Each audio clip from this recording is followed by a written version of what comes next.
নজর রাখবো পরবর্তী সংবাদে। দিনের পর দিন চুরি, আর এবার চুরি যাওয়া সামগ্রী উদ্ধার হলো এক পুরনো ঘর থেকে।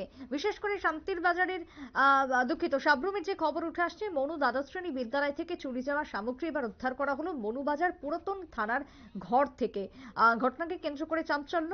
ঘটনার বিবরণে জানা যাচ্ছে যে 27 মে মনুবাজার দ্বাদশ শ্রেণী বিদ্যালয় থেকে চুরি হয়। স্কুলের কম্পিউটার, সিসিটিভি ক্যামেরা, মনিটর একাধিক সামগ্রী চুরি করে নিয়ে যায়। পরবর্তী সময়ে মনুবাজার দ্বাদশ শ্রেণী বিদ্যালয় থেকে একটি মামলা করা হয় মনুবাজার থানায় এবং তারপরে পুলিশ ঘটনার তদন্তে নামে। চুরিকাণ্ডের তদন্তে নেমে এখনো পর্যন্ত কাউকে যদিও সেভাবে কাউকে ধরতে না পারলেও তাপস পাল নামের মনুবাজার এলাকার এক চোরকে ইতিমধ্যে গ্রেপ্তার করেছে। অর্থাৎ চুরিকাণ্ডে এক ছিচকে চোরকে গ্রেপ্তার করে ইতিমধ্যেই বীরত্বের জাহির করেছেন পুলিশ। কিন্তু অন্যদিকে আরো দুজনকে নাকি জিজ্ঞাসাবাদও চলছে। তবে এবারে বেশ কিছু পরিমাণে চুরির সামগ্রী উদ্ধার করা হয়েছে পুলিশের তরফ থেকে। কি জানা যাচ্ছে অভিযান প্রসঙ্গে শুনুন।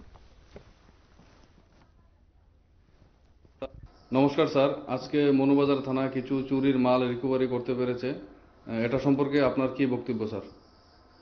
গত 27 তারিখ মনুবাজার থানা থেকে মনুবাজার স্কুল থেকে কিছু কম্পিউটার সহ কম্পিউটারের আরও অনেক সামগ্রী চুরি করে নিয়ে যায়।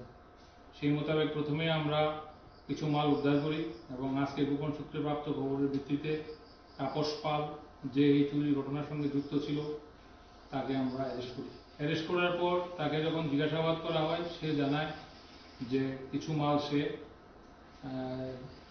মনুবাজার পুরানো থানাতে রেখে দিয়েছে।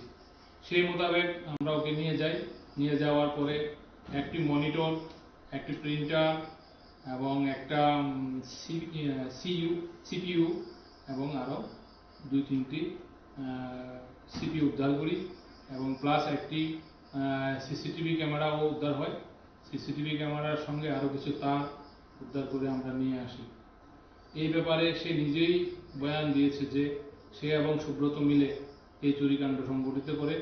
সুব্রতকে আমরা আগেই অ্যারেস্ট করেছি এবং তার হেফাজত থেকেও আমরা একটি সিপিইউ, একটি মনিটর, একটি কিবোর্ড এবং একটি মাউস উদ্ধার করি। পুলিশের বক্তব্য আপনারা শুনলেন।